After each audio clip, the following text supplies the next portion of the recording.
Good morning, students. കഴിഞ്ഞ ക്ലാസ്സിൽ നമ്മൾ ട്രെൻഡ് പെർസെൻറ്റേജ് കാണുന്നതായിരുന്നു എടുത്തിരുന്നു. അതിൻ്റെ ക്വസ്റ്റ്യൻസ് ചെയ്തിരുന്നു. അപ്പോൾ comparative statement, common size statement, trend percentage ഇതൊക്കെ ഒരു ജനറൽ ഓവർവ്യൂ പറയുന്നുള്ളൂ. അപ്പോൾ അതിൽ നിന്ന് ഡീറ്റെയിൽഡ് ക്വസ്റ്റ്യൻസ് ചോദിക്കില്ല. പക്ഷെ അതെന്താണ്, എങ്ങനെയാണ് അത് കണ്ടുപിടിക്കുക, എങ്ങനെയാണ് സ്റ്റേറ്റ്മെൻറ്റ് പ്രിപ്പയർ ചെയ്യുക എന്നുള്ളത് നിങ്ങൾക്ക് അറിയണം. അതിനാണ് ഞാൻ ഓരോ ക്വസ്റ്റ്യൻസ് അതിൽ ചെയ്യിച്ചത്.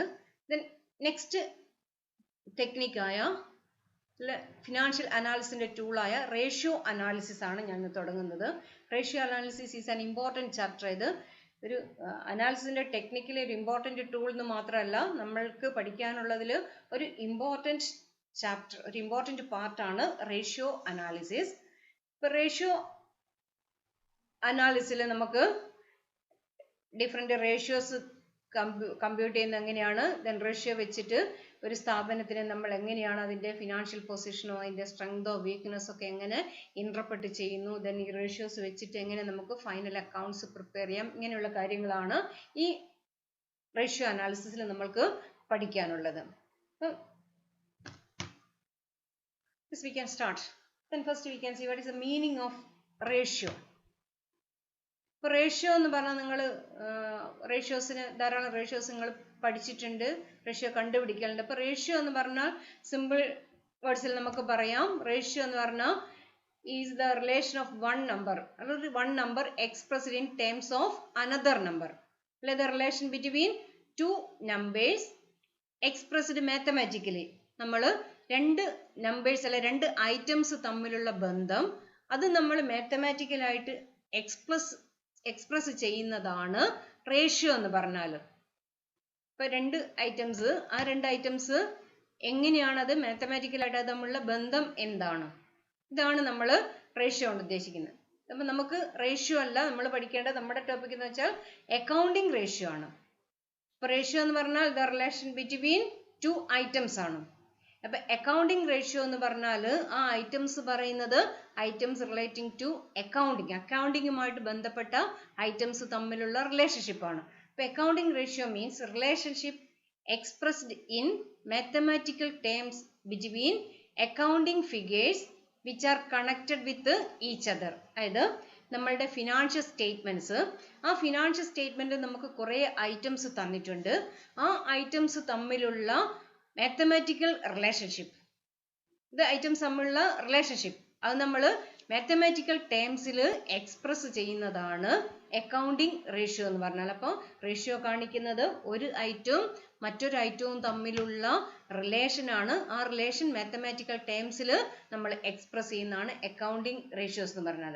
ഇതിന് കുറച്ചും കൂടി സിമ്പിൾ ആക്കി പറഞ്ഞാൽ ratios calculated on the basis of accounting information are called accounting ratios. അതായത് അക്കൗണ്ടിങ് ഇൻഫോർമേഷൻസിനെ ബേസ് ചെയ്തുകൊണ്ട് കാൽക്കുലേറ്റ് ചെയ്യുന്ന റേഷ്യോസിനെയാണ് നമ്മൾ അക്കൗണ്ടിങ് റേഷ്യോസ് എന്ന് പറയുക, അല്ലെങ്കിൽ ratios calculated on items taken from financial statements. അതായത് ബാലൻസ് ഷീറ്റിലെയും പ്രോഫിറ്റ് ആൻഡ് ലോസ് അക്കൗണ്ടിലെയുള്ള ഡിഫറെന്റ് ഐറ്റംസ് ഉണ്ട്.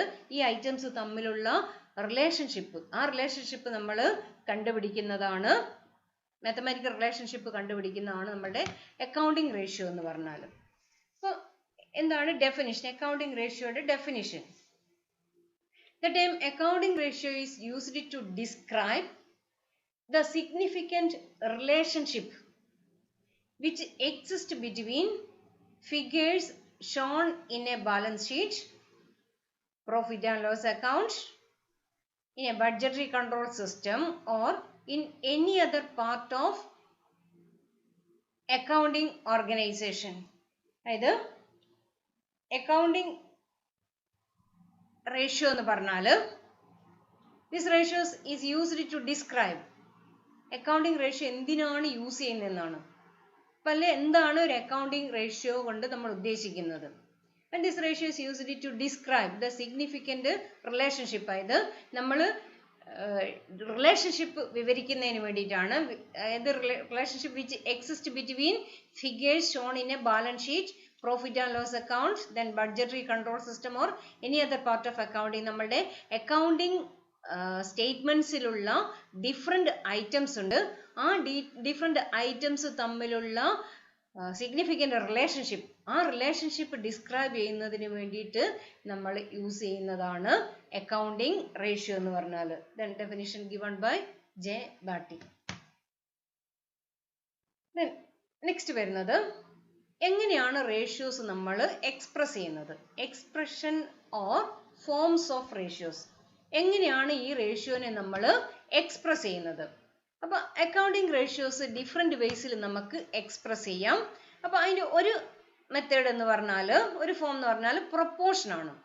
ഒരു ഐറ്റവും മറ്റൊരു ഐറ്റവും തമ്മിലുള്ള ബന്ധം നമ്മൾ പ്രൊപ്പോർഷനേറ്റ് ആയിട്ട്, then the relation between two figures expressed in common denominations, അതായത് ഒരു കോമൺ ഡിനോമിനേഷൻസ് വെച്ചിട്ട് നമ്മൾ അതിനെ റിലേഷൻഷിപ്പ് എക്സ്പ്രസ് ചെയ്യുന്നു. ഫോർ എക്സാമ്പിൾ, ഇപ്പോൾ ഒരു ബിസിനസിന്റെ കറണ്ട് അസറ്റ്സ് 10,000 ആണ്, ദെൻ സ്ഥാപനത്തിന്റെ കറണ്ട് ലയബിലിറ്റീസ് 5,000 ആണ്. Current assets 10,000, current liabilities current asset 10,000, current liability 5,000. അപ്പോൾ ഇത് തമ്മിലുള്ള റിലേഷൻഷിപ്പ് നമുക്ക് പറയാം, relation between current assets and current liabilities is 2:1. അതായത് കറണ്ട് അസറ്റ്സും കറണ്ട് ലയബിലിറ്റിയും തമ്മിലുള്ള റിലേഷൻ 2:1 ആണെന്ന് പറഞ്ഞാൽ കറണ്ട് ലയബിലിറ്റിയുടെ ഡബിൾ ആണ് കറണ്ട് അസറ്റ്സ്. അതായത് 2 മടങ്ങ് കറണ്ട് ലയബിലിറ്റി 1 ആണെങ്കിൽ അതിന്റെ 2 മടങ്ങായിരിക്കും കറണ്ട് അസറ്റ്സ്. അതായത് നമുക്ക് എമൗണ്ട് വെച്ചിട്ട് നമുക്ക് പറയുന്നതിൽ പെട്ടെന്ന് തന്നെ നമുക്ക് മനസ്സിലാവും കറണ്ട് അസറ്റും കറണ്ട് ലയബിലിറ്റിയും തമ്മിലുള്ള റിലേഷൻ 2:1 ആണല്ലേ 1:1 ആണെന്ന് പറഞ്ഞാൽ നമുക്ക് മനസ്സിലാക്കാം. കറണ്ട് അസറ്റും കറണ്ട് ലയബിലിറ്റി 2:1 ആണെങ്കിൽ കറണ്ട് ലയബിലിറ്റി 1 രൂപയാണെങ്കിൽ കറണ്ട് അസറ്റ്സ് 2 രൂപയായിരിക്കും. അല്ലെ കറണ്ട് ലയബിലിറ്റിയുടെ 2 മടങ്ങാണ് കറണ്ട് അസറ്റ്സ്. അല്ലെ 1:1 ആണെങ്കിൽ കറണ്ട് ലയബിലിറ്റിയും കറണ്ട് അസറ്റും ഈക്വൽ ആണെന്നാണ്. അപ്പൊ ഇങ്ങനെ എക്സ്പ്രസ് ചെയ്യുന്നതാണ് പ്രൊപ്പോർഷൻ എന്ന് പറയുന്നത്. അടുത്തൊന്ന് പെർസെൻറ്റേജ്. റേഷ്യോ നമുക്ക് പെർസെൻറ്റേജ് ആയിട്ട് എക്സ്പ്രസ് ചെയ്യാം. പെർസെൻറ്റേജ് നിങ്ങൾക്കറിയാം, ഒരു 2 നമ്പർ തമ്മിലുള്ള ബന്ധം, ഒരു നമ്പറിന്റെ എത്ര പെർസെൻറ്റേജ് ആണ് മറ്റേ നമ്പർ, ഒരു ഐറ്റത്തിന്റെ എത്ര പെർസെൻറ്റേജ് ആണ് മറ്റേ item. For example, gross profit ratio. ഇപ്പൊ ഗ്രോസ് പ്രോഫിറ്റ് റേഷ്യോ 25% തരുന്നിരിക്കുന്നു. അപ്പൊ 25 ഗ്രോസ് പ്രോഫിറ്റ് റേഷ്യോ എന്ന് പറഞ്ഞാൽ ratio of gross profit to sales ആണ്. ഗ്രോസ് പ്രോഫിറ്റും സെയിൽസും തമ്മിലുള്ള റേഷ്യോ ആണ്. അപ്പൊ സെയിൽസ് 25% ഗ്രോസ് പ്രോഫിറ്റ് റേഷ്യോ എന്ന് പറഞ്ഞാൽ നമുക്ക് മനസ്സിലാക്കണം സെയിൽസിന്റെ 25% ഗ്രോസ് പ്രോഫിറ്റ്. അപ്പൊ ഒരു ഐറ്റത്തിന്റെ എത്ര പെർസെൻറ്റേജ് ആണ് മറ്റേ ഐറ്റം എന്ന്, അതാണ് നമ്മൾ പെർസെൻറ്റേജിൽ എക്സ്പ്രസ് ചെയ്യുന്നത്. ദെൻ മൂന്നാമത്തത് ടൈംസ്. ടൈംസ് വെച്ചാൽ number of times a particular figure is compared to another figure. അതായത് ഒരു ഐറ്റവും മറ്റൊരു ഐറ്റവും തമ്മിൽ കമ്പയർ ചെയ്യുമ്പോൾ ഒരു ഐറ്റത്തിന്റെ എത്ര മടങ്ങാണ് മറ്റേ item, number of times. For example, stock turn over ratio. ഇപ്പൊ സ്റ്റോക്ക് ടേൺ ഓവർ റേഷ്യോ 4 മടങ്ങാണെന്ന് പറയുന്നു. 4 ടൈംസ് എന്ന് പറഞ്ഞാല് ഒരു വർഷത്തില് 4 തവണ സ്റ്റോക്ക് സെയിൽസ് ആയിട്ട് മാറുന്നു.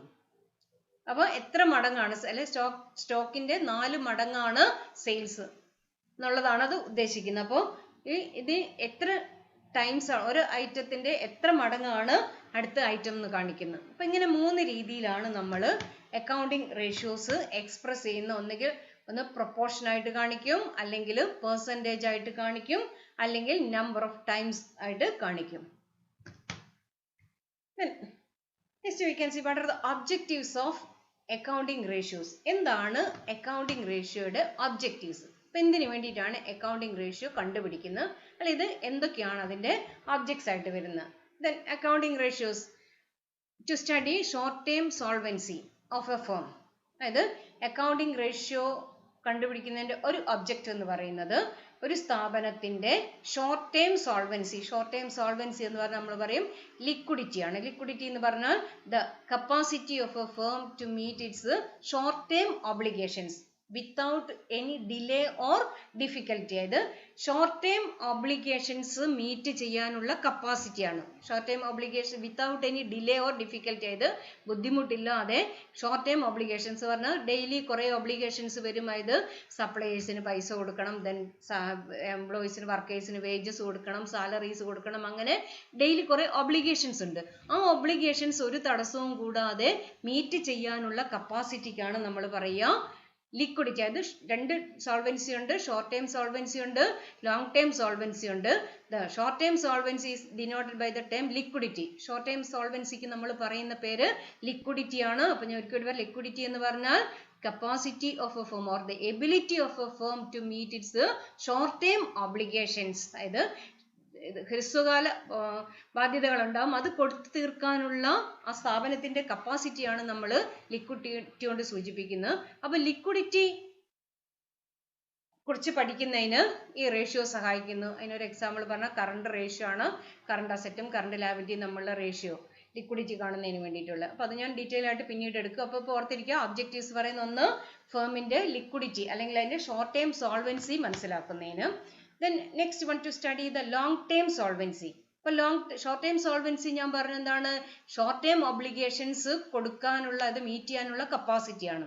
അപ്പോൾ ലോങ് ടൈം സോൾവൻസി എന്ന് പറഞ്ഞാൽ സ്ഥാപനത്തിന് ദീർഘകാല വായ്പകളുണ്ട്. ഇപ്പൊ ബാങ്കിൽ നിന്ന് ലോൺ എടുത്തിട്ടുണ്ടാവും, ഡിബഞ്ചേഴ്സ് ഒക്കെ എടുത്തിട്ടുണ്ടാവും, അത് ഔട്ട്സൈഡ് ക്രെഡിറ്റേഴ്സ് ദീർഘകാല വായ്പകൾ തന്നിട്ടുള്ളവരുണ്ടാവും. അപ്പൊ ദീർഘകാല വായ്പകളുടെ കേസിൽ അതിന് കറക്റ്റായിട്ട് ഇൻട്രസ്റ്റോ അല്ലെങ്കിൽ അതിന് റിട്ടേൺ കൊടുക്കണം. അതേപോലെ തന്നെ അവർക്ക് കാലാവധി എത്തുമ്പോൾ പ്രിൻസിപ്പൽ എമൗണ്ട് മടക്കി കൊടുക്കണം. അപ്പൊ അങ്ങനെയുള്ള കപ്പാസിറ്റി, അതിനുള്ള കപ്പാസിറ്റിക്കാണ് നമ്മൾ എന്ത് പറയുക, ലോങ് ടൈം സോൾവൻസി എന്ന് പറയുക. ഇത് ദീർഘകാല വായ്പകൾ, അത് അതിന്റെ ഇൻട്രസ്റ്റും അതിന്റെ മേലുള്ള റെമ്യൂണറേഷൻ, എന്താണ് അതിന് കൊടുക്കേണ്ടത്, റെമ്യൂണറേഷൻ, ഇൻട്രസ്റ്റോ അല്ലെങ്കിൽ ഇപ്പോൾ പ്രിഫറൻസ് ഷെയർസ് ഒക്കെ ആണെങ്കിൽ ഡിവിഡൻഡ് കൊടുക്കണം, ഡിബഞ്ചേഴ്സോ ലോങ് ടൈം ലോൺസോ ഒക്കെ ആണെങ്കിൽ അതിന് ഇൻട്രസ്റ്റ് കൊടുക്കണം, പ്രിഫറൻസ് ഷെയർ ഡിവിഡൻഡ് കൊടുക്കണം. അതുപോലെയുള്ള അത് ഓരോ വർഷവും കൊടുക്കേണ്ടതാണ്. അതുകൂടാതെ ഇത് നിശ്ചിത കാലത്തേക്കാണ് വായ്പ വാങ്ങുന്നത്. ആ കാലാവധി എത്തുമ്പോൾ ആ പ്രിൻസിപ്പൽ എമൗണ്ട് മടക്കി കൊടുക്കണം. അത് കൊടുക്കാനുള്ള കപ്പാസിറ്റിക്കാണ് നമ്മൾ long time solvency. Long time solvency നമ്മൾ സോൾവൻസി എന്നുള്ള ടേമാണ് നമ്മൾ യൂസ് ചെയ്യുന്നത്. അപ്പൊ ലിക്വിഡിറ്റിയും സോൾവൻസിയും, അതായത് സ്ഥാപനത്തിന്റെ ഷോർട്ട് ടൈം ഫിനാൻഷ്യൽ പൊസിഷനും ലോങ് ടൈം ഫിനാൻഷ്യൽ പൊസിഷനുമാണ് ലിക്വിഡിറ്റിയും സോൾവൻസിയും കൊണ്ട് ഉദ്ദേശിക്കുന്നത്. ഇത് കണ്ടുപിടിക്കുക എന്നുള്ളതാണ് റേഷ്യോയുടെ ഒരു objective. Then next, to measure the operational profitability, അതായത് സ്ഥാപനത്തിന്റെ ഓപ്പറേഷണൽ എഫിഷ്യൻസി അല്ലെങ്കിൽ അതിന്റെ പ്രോഫിറ്റബിലിറ്റി എത്രയുണ്ടെന്ന് കണക്കാക്കുന്നതിന്. അതായത് ഇപ്പം ഗ്രോസ് പ്രോഫിറ്റ് അല്ലെങ്കിൽ നെറ്റ് പ്രോഫിറ്റ് അല്ലെങ്കിൽ റിട്ടേൺ ഓൺ ഇൻവെസ്റ്റ്മെന്റ്. അതായത് ഗ്രോസ് പ്രോഫിറ്റ് സെയിൽസും ഗ്രോസ് പ്രോഫിറ്റും തമ്മിലുള്ള റേഷ്യോ, നെറ്റ് പ്രോഫിറ്റ് എന്ന് പറഞ്ഞാൽ നെറ്റ് പ്രോഫിറ്റും സെയിൽസും തമ്മിലുള്ള റേഷ്യോ, അല്ലെങ്കിൽ ഓപ്പറേറ്റിംഗ് റേഷ്യോ എന്ന് പറഞ്ഞാൽ ഓപ്പറേറ്റിംഗ് പ്രോഫിറ്റും സെയിൽസും തമ്മിലുള്ള റേഷ്യോ. ദെൻ അതേപോലെ തന്നെ റിട്ടേൺ ഓൺ ഇൻവെസ്റ്റ്മെന്റ്, അത് പറഞ്ഞാൽ ക്യാപിറ്റലിന് എത്രമാത്രം റിട്ടേൺ കിട്ടുന്നുണ്ട്. ഇങ്ങനെയുള്ള റേഷ്യോസ് ഒക്കെ ഇറ്റ് ഇൻഡിക്കേറ്റ്സ് ദ പ്രോഫിറ്റബിലിറ്റി. ആ സ്ഥാപനത്തിന്റെ പ്രോഫിറ്റബിലിറ്റി ആണ് ഈ റേഷ്യോസ് ഒക്കെ കാണിക്കുന്നത്. അപ്പോൾ റേഷ്യോസിന്റെ മറ്റൊരു ഒബ്ജക്റ്റീവ് ആണ് to measure the operational profitability of a firm. Then next വരുന്നത് to evaluate the overall performance, അതായത് ഒരു സ്ഥാപനത്തിന്റെ ഓവറോൾ പെർഫോമൻസ്, അതായത് ആ സ്ഥാപനത്തിന്റെ സ്ട്രെങ്ത് എന്തൊക്കെയാണ്, അതിന്റെ വീക്ക്നെസ് എന്തൊക്കെയാണ്, അതിന്റെ ഫിനാൻഷ്യൽ പൊസിഷൻ എന്താണ്, ഇതൊക്കെ ഇവാലുവേറ്റ് ചെയ്യാൻ നമുക്ക് റേഷ്യോ നോക്കിയിട്ട് സാധിക്കും. ആ സ്ഥാപനത്തിന്റെ മൊത്തത്തിലുള്ള പെർഫോമൻസ് ഇവാലുവേറ്റ് ചെയ്യാം. The next one, to facilitate comparison, അതായത് റേഷ്യോസ് ഉപയോഗിച്ചുകൊണ്ട് നമുക്ക് എന്ത് ചെയ്യാം, സ്ഥാപന ഇന്റർ ഫേം കമ്പാരിസണും ഇൻട്രാ ഫേം കമ്പാരിസണും നടത്താം. അതായത് ആ സ്ഥാപനത്തിലെ മറ്റ് ഡിഫറെന്റ് ഐറ്റംസ് തമ്മിലോ അല്ലെങ്കിൽ മറ്റ് ഇതേപോലെയുള്ള മറ്റ് സ്ഥാപനങ്ങൾ തമ്മിലോ നമുക്ക് കമ്പാരിസൺ നടത്തുന്നതിന് റേഷ്യോസ് സഹായിക്കുന്നു.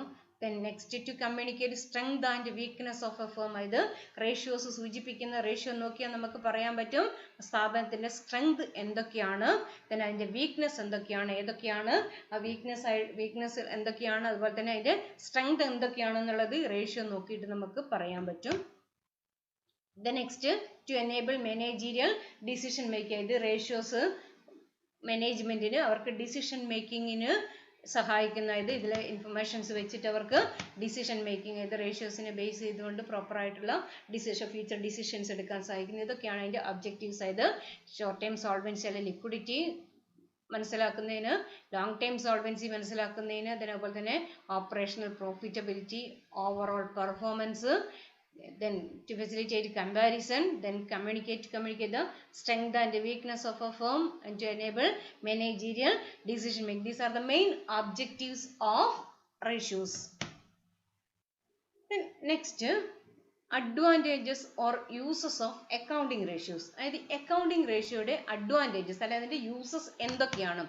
Then advantages, accounting ratios ധാരാളം മാനേജ്മെന്റ് അതേപോലെ റേഷ്യോസിന്റെ യൂസേഴ്സ് ധാരാളം ഉണ്ട്. അത് മാനേജ്മെന്റ് ഉപയോഗിക്കുന്നുണ്ട്, ഇൻവെസ്റ്റേഴ്സ് ഉപയോഗിക്കുന്നുണ്ട്, ക്രെഡിറ്റേഴ്സ് ഉപയോഗിക്കുന്നുണ്ട്, ഗവൺമെന്റ് ഉപയോഗിക്കുന്നുണ്ട്. അങ്ങനെ പല ഏജൻസീസും ഇൻസ്റ്റിറ്റ്യൂഷൻസും ഒക്കെ ഈ അക്കൗണ്ടിങ് റേഷ്യോസിന്റെ യൂസേഴ്സ് ആണ്. അപ്പൊ what are the important uses of accounting ratios? എന്തൊക്കെയാണ് ഈ അക്കൗണ്ടിങ് റേഷ്യോയുടെ പ്രധാനപ്പെട്ട uses? First one, utility to management. എങ്ങനെയാണ് റേഷ്യോസ് മാനേജ്മെന്റിന്, എന്തൊക്കെയാണ് ഇതുകൊണ്ടുള്ള യൂസ്? ഇപ്പോൾ മാനേജ്മെന്റിന് അക്കൗണ്ടിങ് റേഷ്യോസുള്ള യൂസസ് എന്ന് പറയുന്നത്, it helps in decision making. ഞാൻ നേരത്തെ പറഞ്ഞു, മാനേജ്മെന്റിന്റെ ഡിസിഷൻ മേക്കിങ്ങിന് റേഷ്യോസ് സഹായിക്കുന്നു.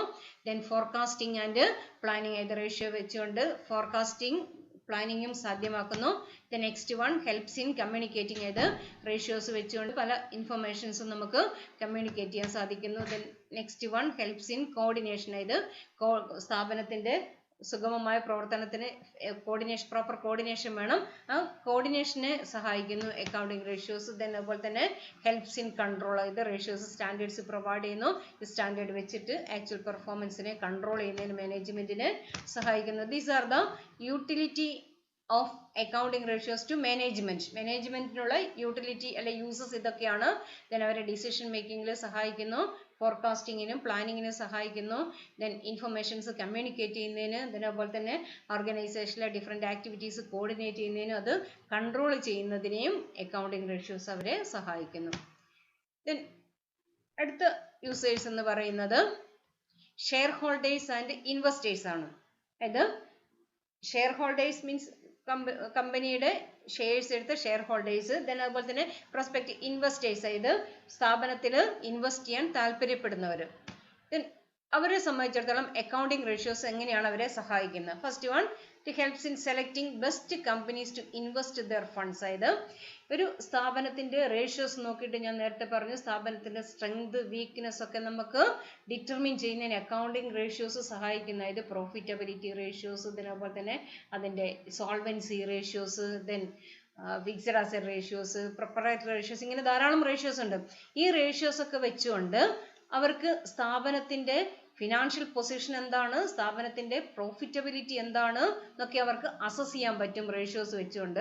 അപ്പൊ അങ്ങനെ ഈ ഒരു ഇൻവെസ്റ്ററെ സംബന്ധിച്ചിടത്തോളം അയാളുടെ ഫണ്ടിന് റിട്ടേൺ വേണം, അതോടൊപ്പം തന്നെ അതിന്റെ സേഫ്റ്റിയാണ്. അപ്പൊ ഈ രണ്ട് കാര്യങ്ങൾ, അതായത് റിട്ടേൺ എന്ന് വെച്ചാൽ പ്രോഫിറ്റബിലിറ്റി റേഷ്യോസ് ആണ് അയാൾ നോക്കുക, എത്രമാത്രം പ്രോഫിറ്റ് ഉണ്ടാക്കുന്നുണ്ട്. ദെൻ അതുപോലെ തന്നെ സേഫ്റ്റിക്ക് അവർ നോക്കുക, അതിന്റെ ഫിനാൻഷ്യൽ പൊസിഷൻ ആണ്.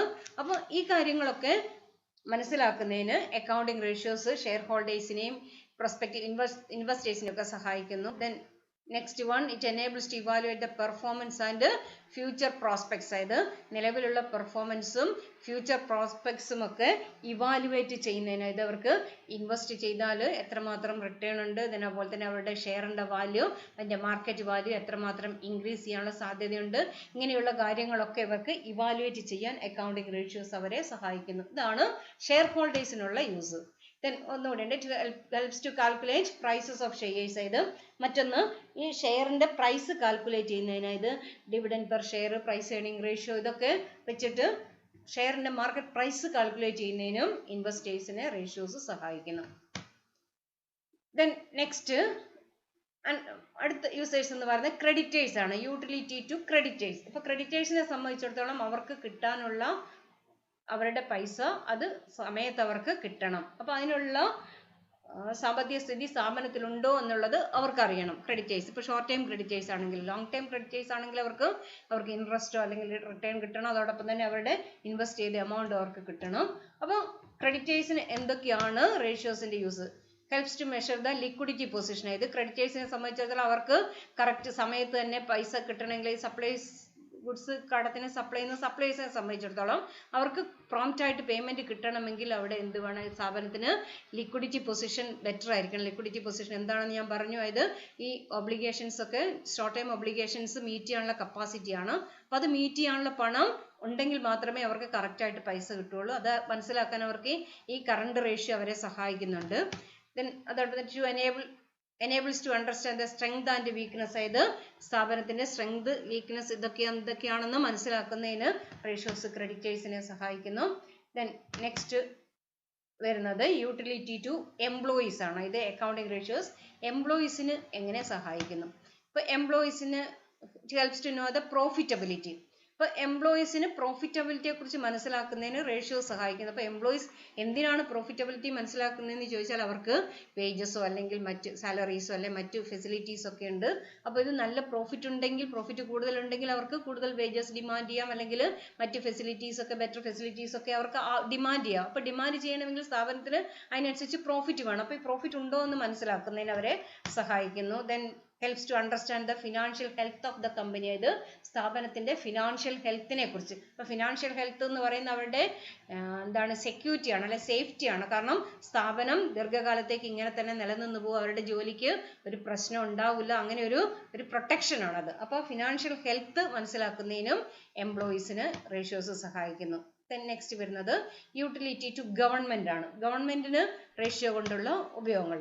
Ratios helps to study the cost structure of the industries. അതായത് cost, operating expense ratio, then gross profit ratio, ഇതൊക്കെ നോക്കിയിട്ട് കോസ്റ്റ് സ്ട്രക്ചർ മനസ്സിലാക്കാൻ സാധിക്കും. അപ്പോൾ കോസ്റ്റ് സ്ട്രക്ചർ മനസ്സിലാക്കിയ ഗവൺമെന്റിന് പോളിസീസ് ഒക്കെ, അതായത് പ്രൈസിങ് പോളിസീസ് ഒക്കെ, പ്രൈസ് കൺട്രോൾ മെഷേഴ്സ് ഒക്കെ അഡോപ്റ്റ് ചെയ്യുന്നതിന് ഈ കോസ്റ്റ് സ്ട്രക്ചർ അവരെ സഹായിക്കുന്നുണ്ട്. അപ്പോൾ കോസ്റ്റ് സ്ട്രക്ചർ മനസ്സിലാക്കുന്നതിന് റേഷ്യോസ് സഹായിക്കുന്നു. then next one, it enables the government to protect the interest of the consumers. അതായത് കൺസ്യൂമേഴ്സിന്റെ ഇൻട്രസ്റ്റ് പ്രൊട്ടക്ട് ചെയ്യുന്നതിന് സഹായിക്കുന്ന മീൻസ് ഞാൻ പറഞ്ഞ പ്രൈസ് കൺട്രോൾ മെഷേഴ്സ്. അതായത് സ്ഥാപനത്തിന്റെ കോസ്റ്റ് സ്ട്രക്ചേഴ്സ് മനസ്സിലാക്കിയാൽ അവർക്ക് ഒരു പ്രോഡക്റ്റിന് ആ പ്രൈസ് വളരെ ഉയർന്ന പ്രൈസ് ഫിക്സ് ചെയ്യുന്നതിൽ നിന്ന് അവർക്ക് കൺട്രോൾ മെഷേഴ്സ് ഗവൺമെന്റ് അഡോപ്റ്റ് ചെയ്യാം. അപ്പോൾ ഈ പ്രൈസിങ് പോളിസീസ് ഒക്കെ അഡോപ്റ്റ് ചെയ്യുക വഴി ഗവൺമെന്റിന് കൺസ്യൂമേഴ്സിനെ സഹായിക്കാൻ പറ്റും, അവരുടെ ഇൻട്രസ്റ്റ് പ്രൊട്ടക്ട് ചെയ്യാൻ പറ്റും. ദെൻ ഇതാണ് റേഷ്യോസിന്റെ യൂസസ് അല്ലെങ്കിൽ അതിന്റെ സിഗ്നിഫിക്കൻസ്. അതായത് മാനേജ്മെന്റ് യൂസ് ചെയ്യുന്നുണ്ട്, ഷെയർ ഹോൾഡേഴ്സ് അല്ലെ ഇൻവെസ്റ്റേഴ്സ് യൂസ് ചെയ്യുന്നുണ്ട്, ക്രെഡിറ്റേഴ്സ് യൂസ് ചെയ്യുന്നുണ്ട്, എംപ്ലോയീസ് യൂസ് ചെയ്യുന്നുണ്ട്, ഗവൺമെന്റ് റേഷ്യോസ് യൂസ് ചെയ്യുന്നുണ്ട്.